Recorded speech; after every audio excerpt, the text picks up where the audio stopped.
So change of venue today because I needed a little bit more space for a demo I'm going to do later, which will include my lovely wife, who you will meet, perhaps, when we get to that point in the lecture. Presumably we will. I really hope we will. Maybe it'll be closer to the end of the lecture. Anyway, so today we're going to talk about angular momentum. So far we've talked about torque, and we've talked about how torque is related to statics problems. But what that doesn't let us do is it doesn't let us solve the complicated collision type problems that we needed momentum for when we were dealing with linear or translational motion. So suppose, for example, you had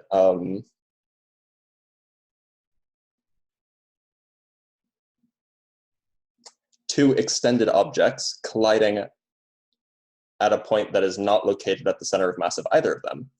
Well, in that case, not only will they bounce off each other, they will also start rotating because, you know, there'd be a torque acting because the force is no longer at the center of mass. And so in order to solve those problems, it's not sufficient to just use linear or translational momentum conservation and energy conservation. There's actually another quantity that comes up called angular momentum, which we will need.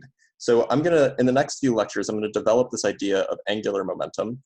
And hopefully by come Wednesday or Friday, you guys will have the tools to be able to apply angular momentum to try to understand more complicated problems. So just as we did with everything when it came to rotational motion, we just look towards the translational case, and we just try to kind of construct the rotational analog. So the parallel with the translational case is the following.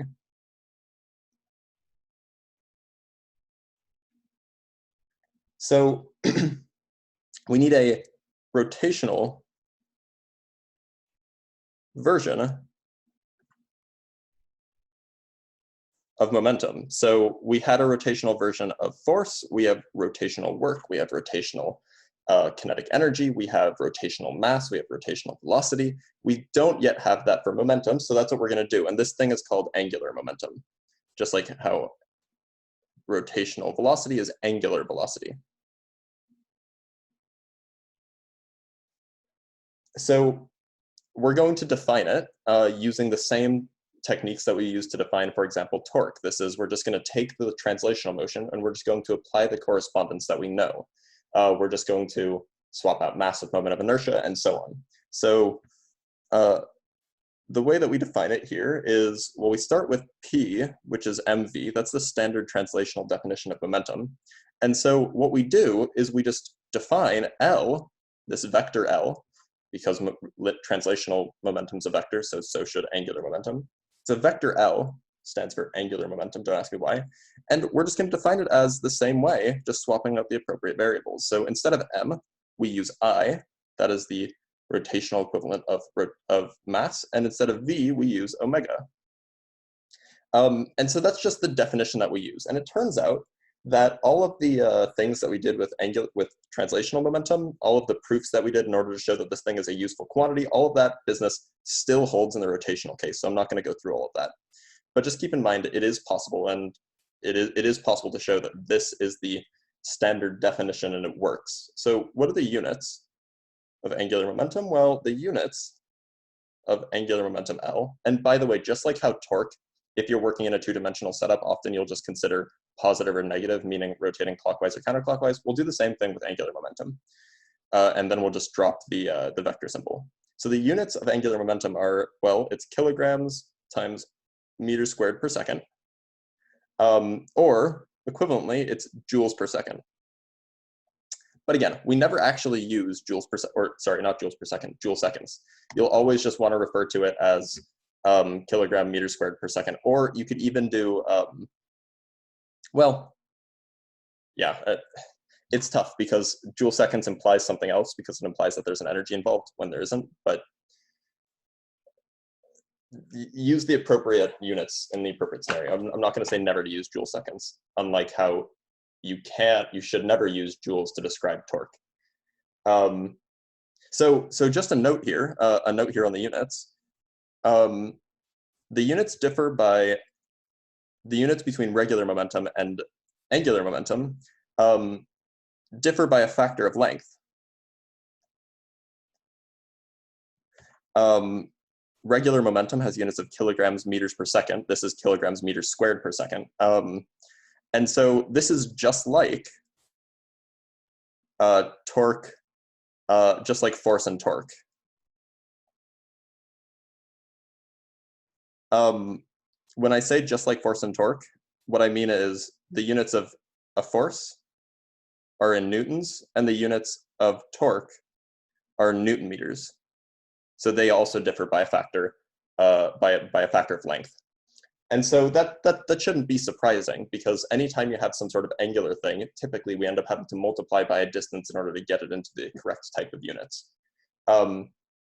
So as I mentioned earlier, God, this table is, everything's coated in like a film of oil almost, because we did Korean barbecue the other day.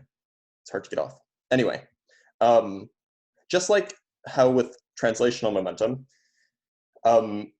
there was an impulse momentum theorem, well, there's a rotational version of that too.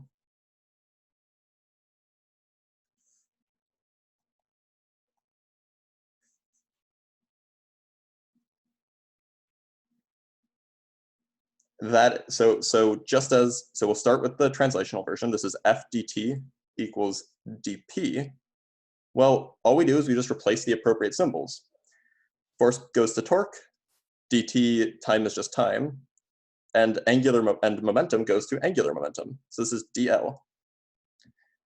So there is our impulse momentum theorem for rotational motion. And so, but this is good, right? Like, this is a good thing to have to make sure we understand, because at the end of the day, just like how we know a force applied at the center of mass causes an acceleration of the center of mass, we also expect a torque applied to an extended object to have a torque applied over some duration to have a corresponding change in angular velocity, or because angular velocity and angular momentum are related by a constant or by a factor, some corresponding change in angular momentum. So this is actually encapsulating what we mean by when we say a torque changes the angular velocity of the object. It means in this precise way. By the way, we can rewrite this formula, and we can get the rotational second law in terms of angular momentum, just like we did for force. So we have torque times a small amount of time, which is a small amount of change in angular momentum. That implies that the torque is equal to dl dt. So before we had the Newton's second law in terms of linear momentum. This is F equals dp dt. And so as you can see, all we're doing is we're just swapping out F's for tau's, P's for L's, all the same games that we've always played. However, we can now perhaps make this a little bit more explicit and get a relationship between the angular momentum and the translational momentum. Just like how torque is R cross F, there should be a relationship between so torque has a relationship with standard force. There should be a relationship between angular momentum and translational momentum. So the link, it turns out, the link between L and P is also a cross product. And I'll show you exactly how we get that. So we're going to start with Newton's second law. So dl dt is torque, and that's equal to R cross F, right, just from above. And so we know that the force from Newton's second law is dp dt. That's not a very good P. And so assuming that you hold R fixed, which for the most part we will, this derivative can just factor out. And so what you're left with is we're left with that L is R cross P, which again, shouldn't be surprising. It has the units work out because we know it's just the units of momentum times a distance. And further, this relationship of taking the cross product of the translational thing with the displacement vector kind of makes sense. It's kind of the natural thing to do. However, unlike with force, or sorry, unlike with torque, where there was a place where you would use to find this R, it's maybe less clear what this R refers to in this formula. So the meaning here is that, or the point here is that you need a reference point, just like you do for torque, to define angular momentum. And maybe that wasn't surprising from the get-go, actually. Just looking at this formula for angular momentum, I is only defined, the moment of inertia is only defined relative to some rotational axis. And similarly, omega is relative to some rotational axis. So perhaps it makes sense that you need some reference point, but we'll see that you don't even need to have something rotating in order to define angular momentum, as long as you can use this formula, but you do still need a reference point. So what we do in order to find this R vector is we put the origin of the system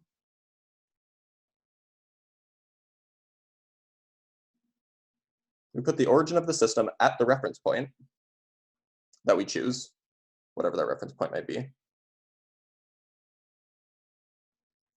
And then R, the vector R, points to the thing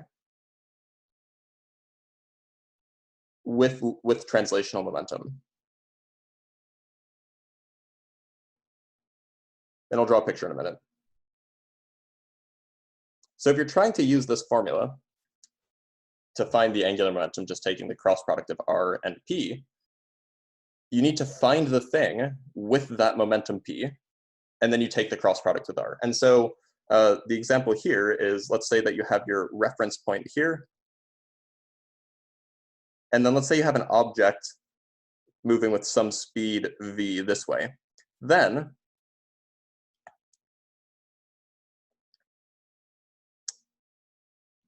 R is this vector.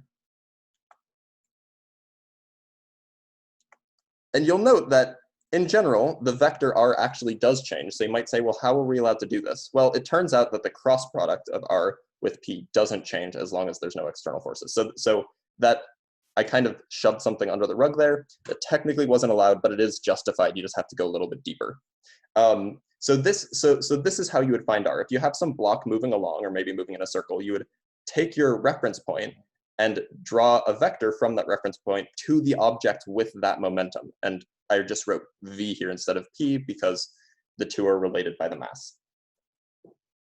So that's great for a single object, but how do we find the the angular momentum of a system, right? We did that, we know how to find the translational momentum of a system. That's, you just take the total mass and you multiply it by the center of mass velocity and you get the total momentum. Well, similarly, we do a similar thing here. We're gonna add up all of the effects. So if a rotating object, are we gonna even make it to the demo that I wanted to do today? That's a bummer if we don't. If a rotating object is composed of lots of particles,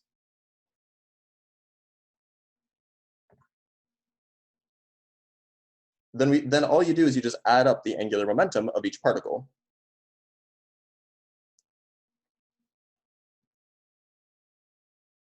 L sub I. The important part, though, is that you use the same reference point for every particle. So we would say that the total angular momentum of a system might be the sum, that's the magnitude of the angular momentum of the system, would be the sum of R sub I cross P sub I. You find the displacement vector, or the moment vector of each particle in your system.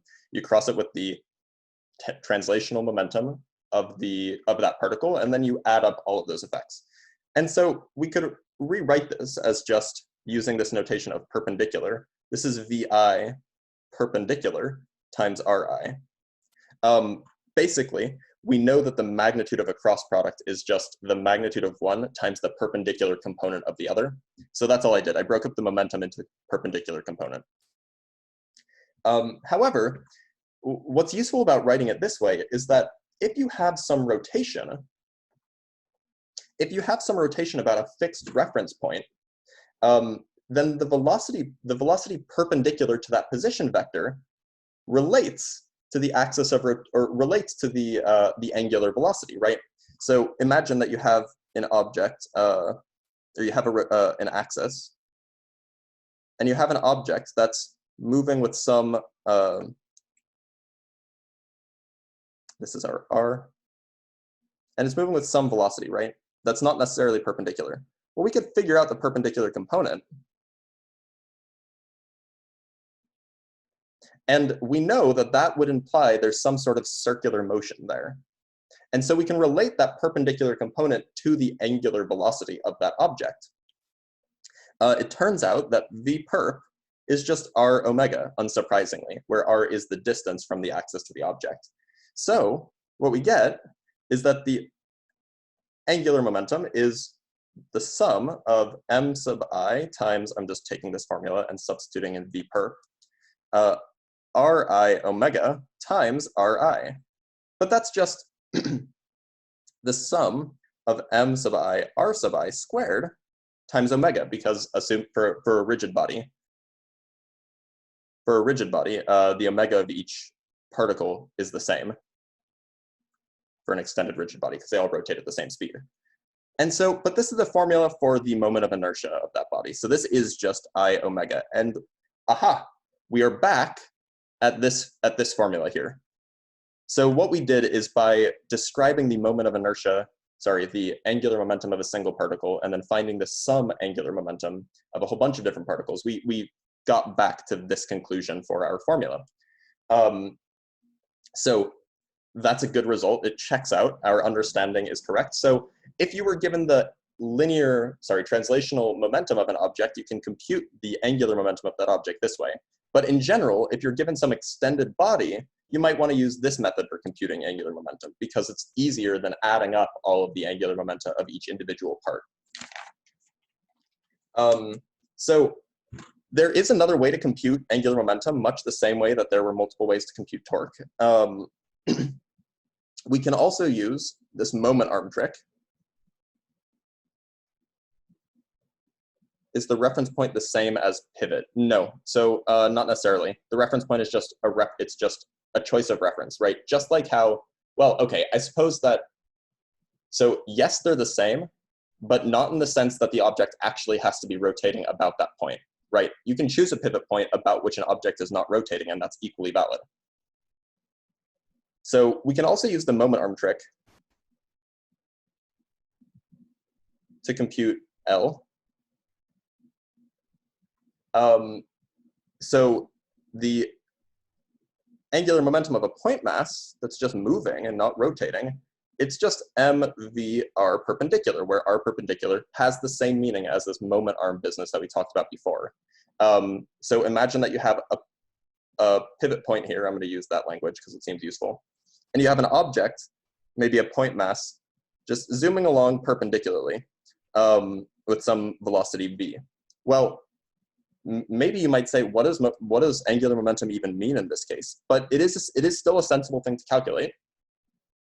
And so what do? Well, we could just find r here and then take the cross product and find the magnitude. But I'm going to explain where this formula comes from, by the way.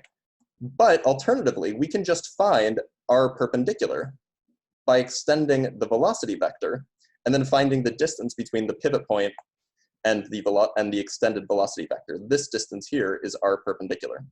So what we get then is we get that the magnitude is just the standard momentum mv times r perpendicular, instead of having to do p times r times sine of theta. Just like how we could go from here to r perpendicular times the magnitude of p and the magnitude of p, which is just r perp mv. That's all I'm doing. It's just the same trick.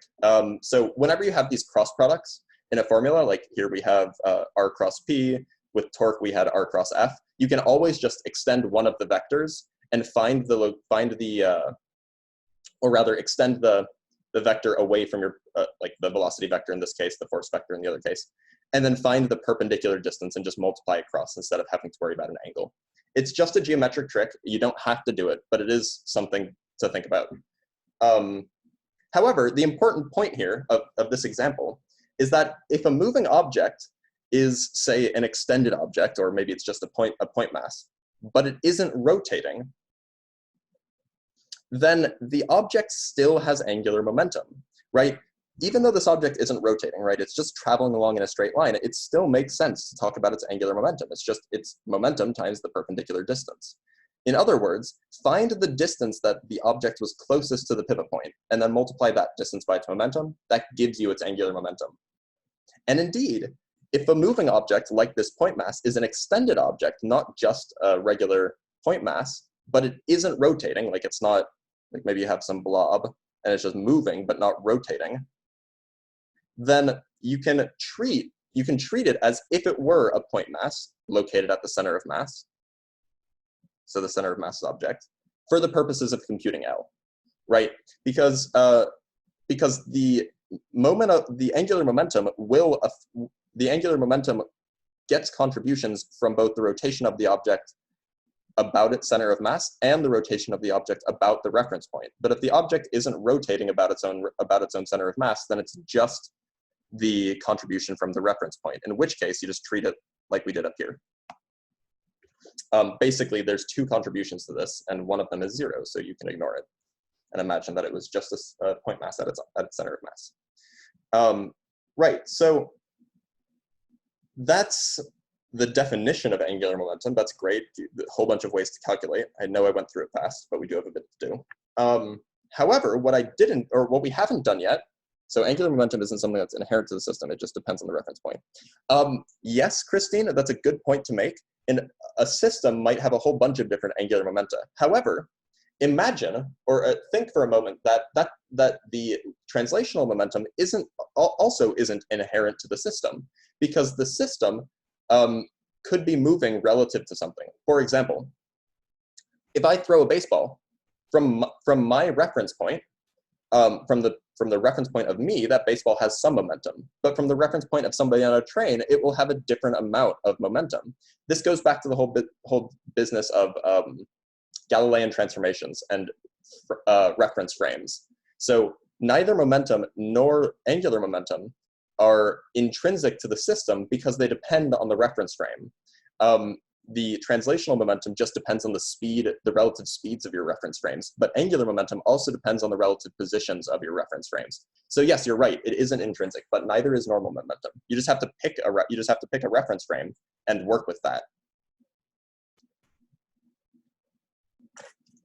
Right. So the next thing to talk about is, well, we've already defined angular momentum, and angular momentum is useless unless it's useful for something, i.e. maybe conservation.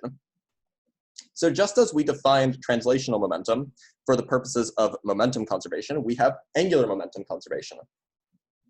So recall from above that torque is dl dt. It's Newton's second law. Well, if the net torque is 0, then dl dt is also 0. Which implies that the angular momentum doesn't change, i.e. the angular momentum is conserved. So if there's no net torque, then angular momentum is conserved, which is useful. So let's think of an example where this might become obvious. So suppose a spinning plate, I wish I could actually demo this for you, but I can't. A spinning plate is dropped onto a stationary plate. Technically, I should say static plate, but stationary plate works too. And that plate is at rest on a frictionless surface.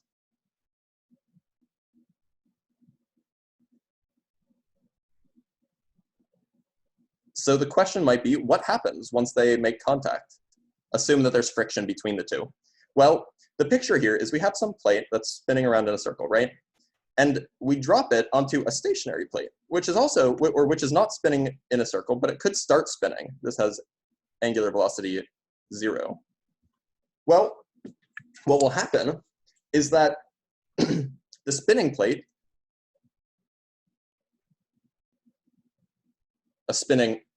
thank you. The spinning plate will slow down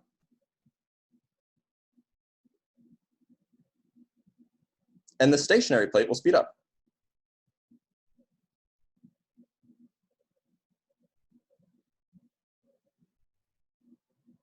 Until they're rotating at the same speed, of course.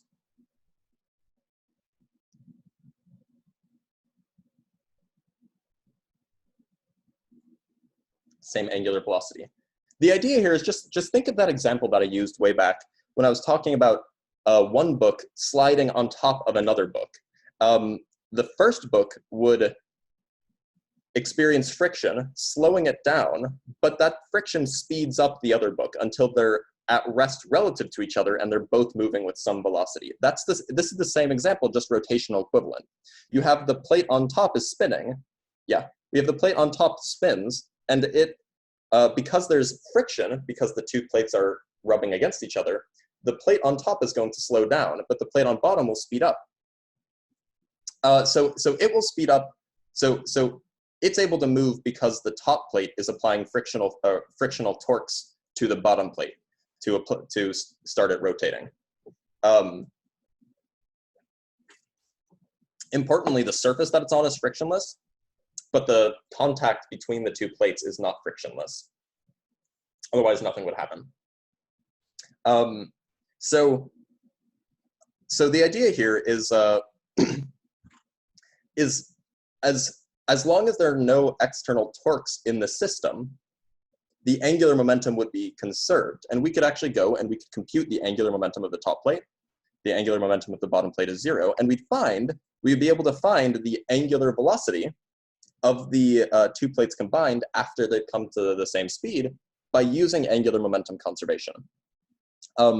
So I'm going to do a quick demo, and then we'll do our best attempt to understand that demo now. This is going to be interesting. We'll see how it goes. And this is another example of angular momentum conservation. It's just, in this case, it doesn't really have an analog for translational momentum. So let me take my camera and set it so I can see the thing that I need.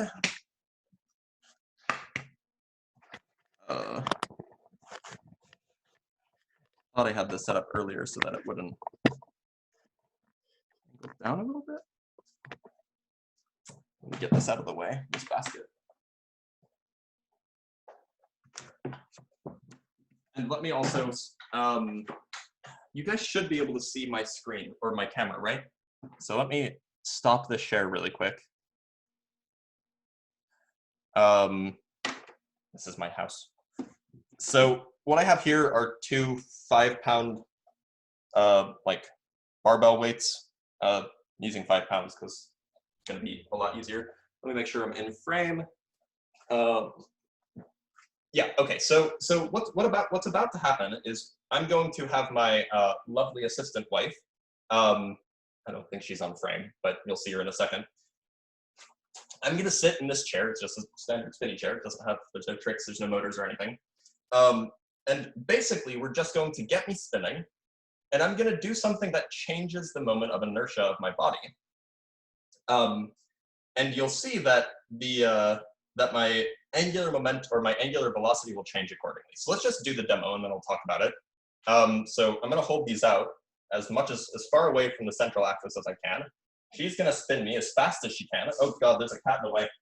And I'm going to bring these in. It should speed me up. And it'll also make me dizzy. Now, obviously, it's not going to go on forever because, you know, there's friction of the bearings and so on. Let's try that one more time. You should be looking for me to speed up because what I'm doing is I'm reducing my moment of inertia. So you want to go one more time? All right. As fast as you can. Oh God. Oh geez. Okay, so that'll be enough of that. Let's see if I can not fall over. Thank you.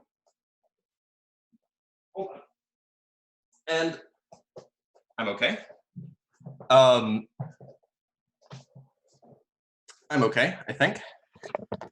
Hopefully you guys were able to hear me / see what was going on. Let's go back to, did the cat meow, or did he show up in the video, or let's go back to sharing the screen. So the hope now is that we'll be able to understand why that happens. Yeah, no, he's a special cat. So did everybody see? Did everybody notice the speed up in my rotation? Hopefully it was kind of obvious. It's a little bit hard to do with that chair because there's a lot of friction there. But if I were doing this in the Rossler building on campus, we have a really good frictionless, nearly frictionless bearing system with a nice stool, and it's very, very obvious. Like you go from like 1 rotation per second to like 5. So would have been better, but you do it. You make do with what you have. Right. So I mentioned that this is going to be unlike other things that you're able, or unlike the analogous thing that you might be able to do, or unlike any analogous thing that you would want to do with translational momentum conservation. So the question then is what makes this unlike anything we can do in a linear system? So I'll just write demo here so you guys know what I was talking about. So the point here is that unlike in a translational system, where you're just talking about linear translational momentum conservation, we can change the moment of inertia of a system, in an isolated system rather, without any external torques.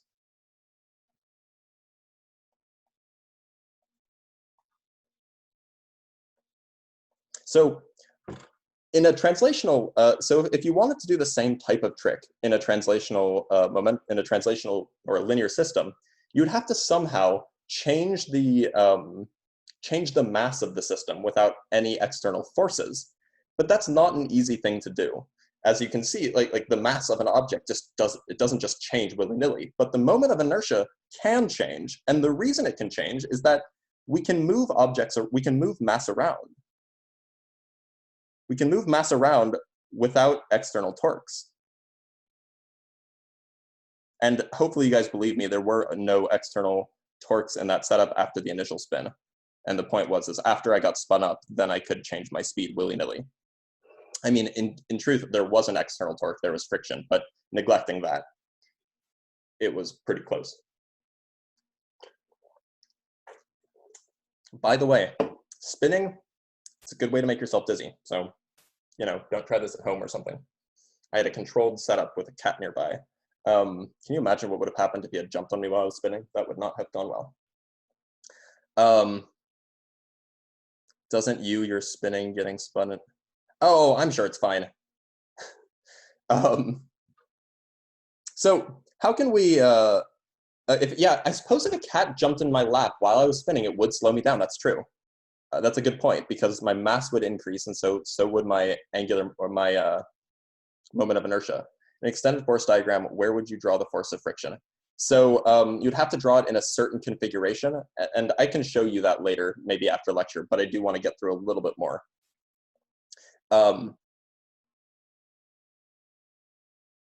Almost, Raul. We'll get to that. So let's try to better understand this this phenomenon. So let's consider. So what we do in physics a lot. What we do in physics a lot is we just simplify the system until we can understand it, and then we add complexity until we can't. So how can we better understand it?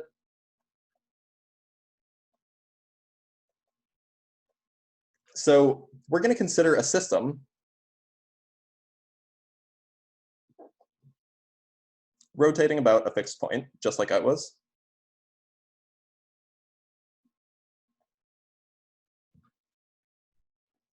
So in this case, I'm just going to draw some lumpy thing because I'm pretty lumpy.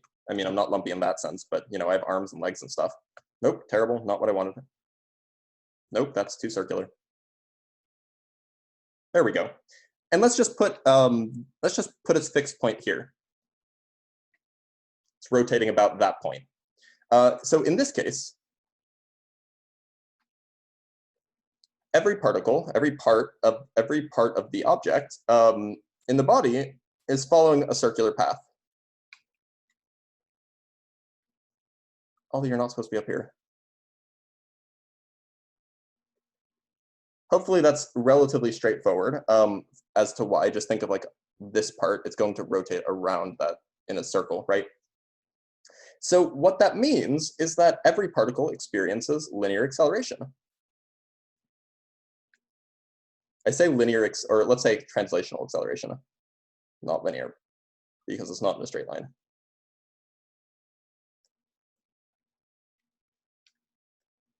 So that must mean that every particle has a force on it,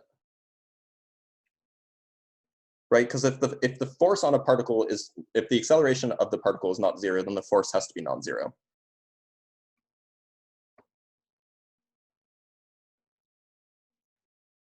So the question is how then can it be possible that even though every part of the object has forces on it, and those forces are going to interact with each other, how then could it be possible that the net torque is zero?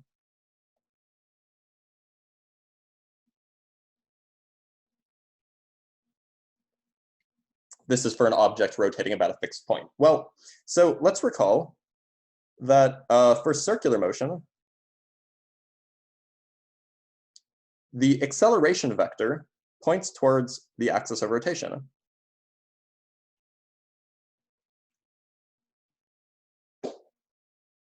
That was a cat jumping off the table, by the way, if you heard that. And so what does that mean? Well, let's take this picture up here. I'll copy it, drop it down so I can draw more.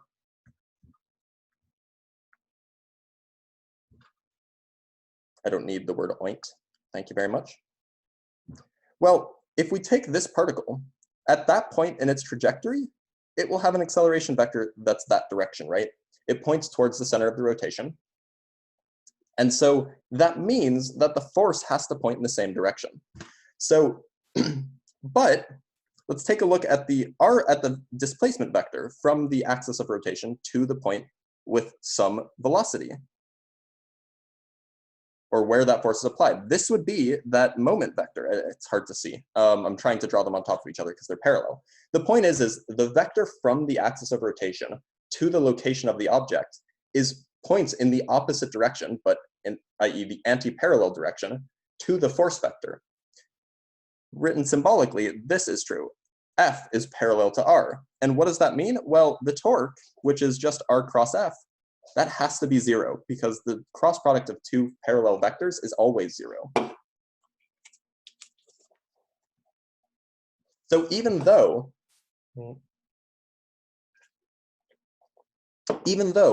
every particle in the body has some sort of force on it, that force points precisely towards the center of rotation, which means that it doesn't do torque. So we can talk about this type of phenomenon more generally. So let me give you a definition. A central force, this is a technical term, central force, is a force which is central to, and this force can act on many objects. It could act on multiple objects. That is directed, I'm using the word direct too much, that is directed directly toward or directly away from a single point in space.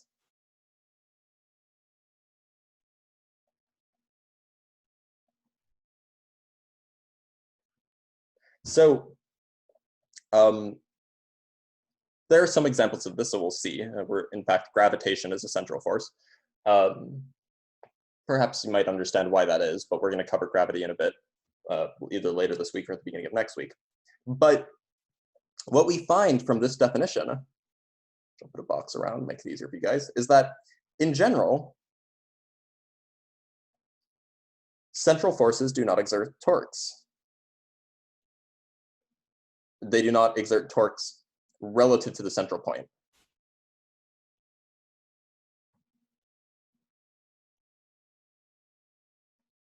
And that's because the force is anti-parallel or parallel to the displacement vector, or the moment vector.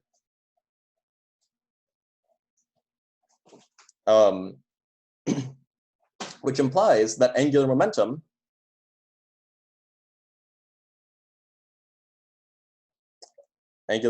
around the central reference point is conserved.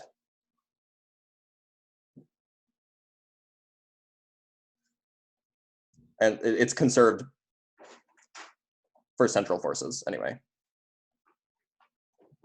So central forces, which happen to actually be a lot of the more fundamental forces in physics. In fact, I think they're all central forces. Central forces don't exert torques about the center that the force is being applied. So the point then is we can then understand this business of the pulling the weights in towards me. When the weights are pulled closer, which I'm doing with my arms, closer to the center, the additional force, or the force that I'm exerting, is central.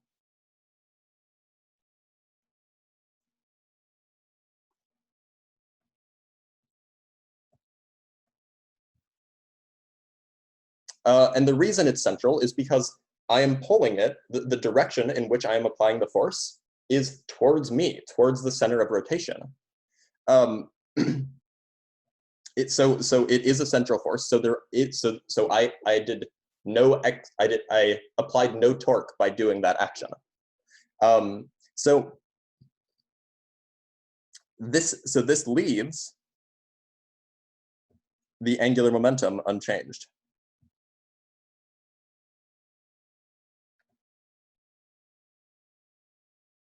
That's why I was allowed to say that there were no external torques.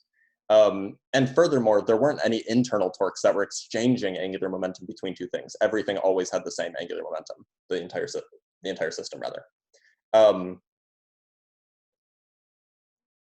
So you may have seen this in a different context. This is like the ice skater effect or something. Yeah, I have time for this.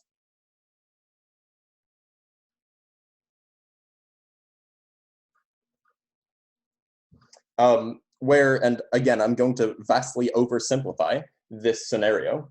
We might have, let's say we have a disk with some axis about which it's rotating. And on the edge of that disk, we have a mass a distance r away from it. And say it's initially spinning at some angular velocity omega sub I. Once you pull that block to the center,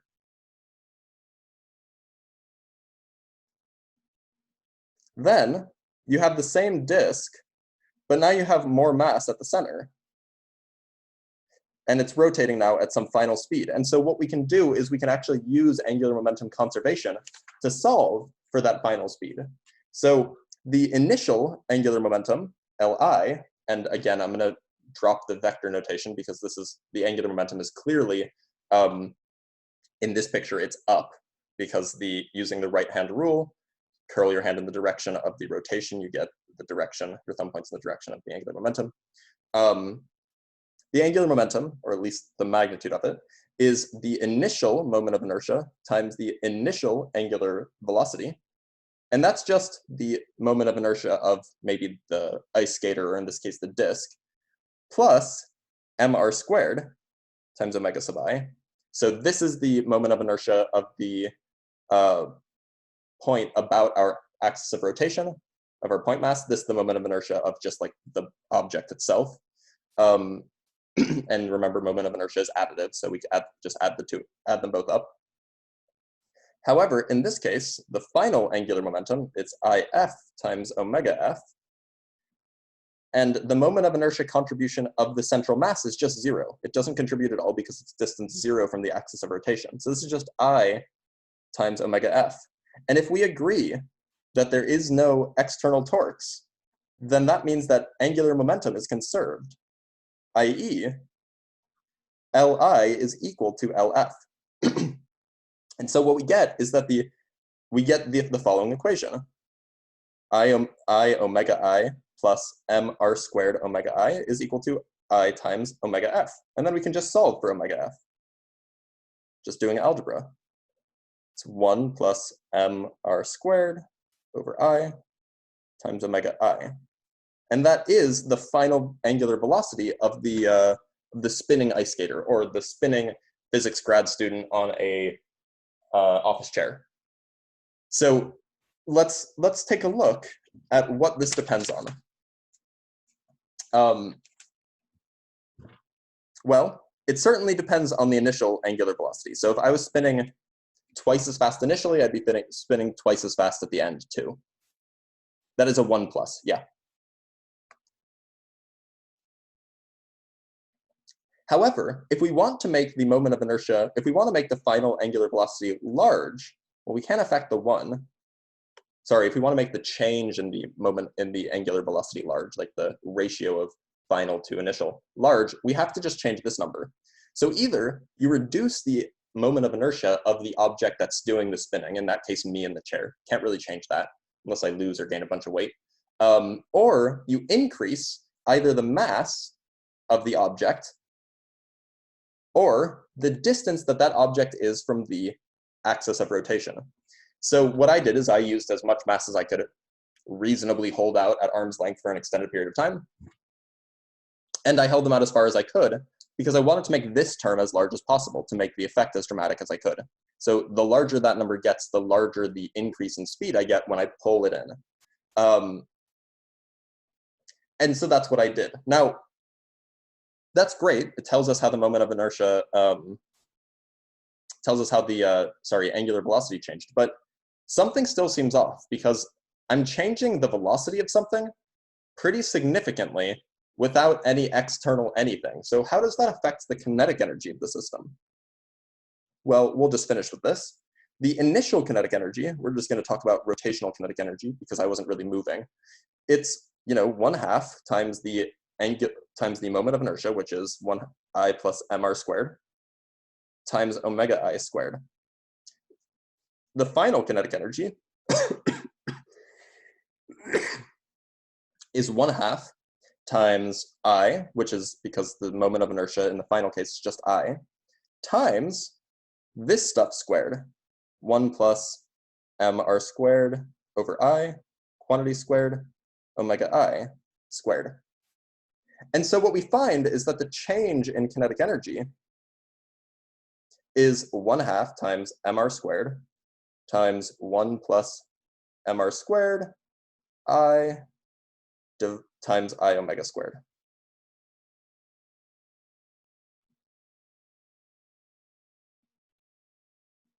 Yeah, that's right. And you could go back and double check that if you wanted to. But the point is it's greater than 0, i.e. I increased the kinetic energy of my system by doing that, which might seem bizarre. How can I just increase my kinetic energy without any external forces?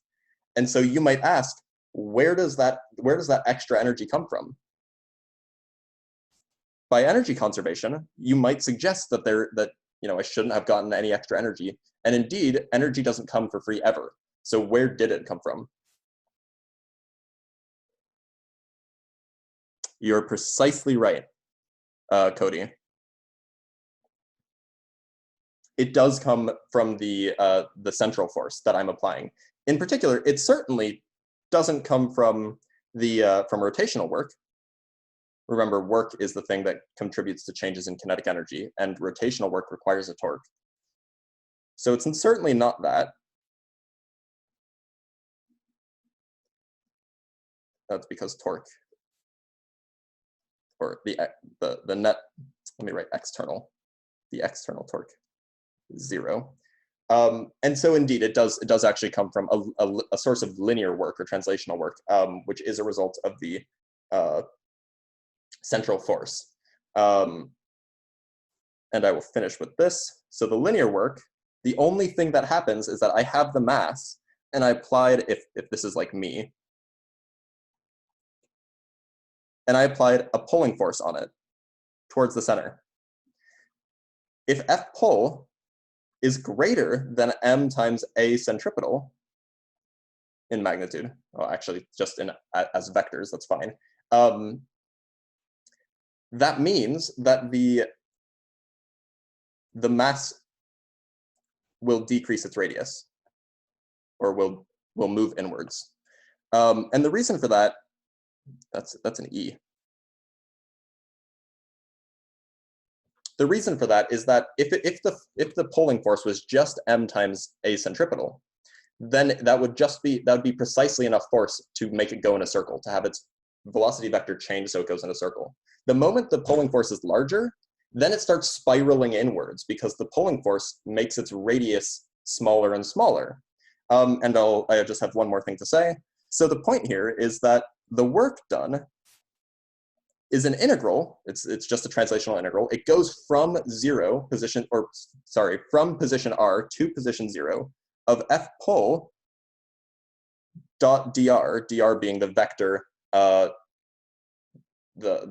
path vector effectively. This is in the same direction as dr, i.e. it's towards the center. So that implies that the work is greater than 0. So the change in kinetic energy is greater than 0 as calculated. And the reason the work is greater than 0 is because f pull points inwards, dr points outwards, so you would get a negative number from this dot product, but then I'm integrating from r to 0, so I'm integrating backwards, so you get 2 negatives and you get a positive. All right, so I'm going to leave it there. We just barely ran it over time, so sorry about that.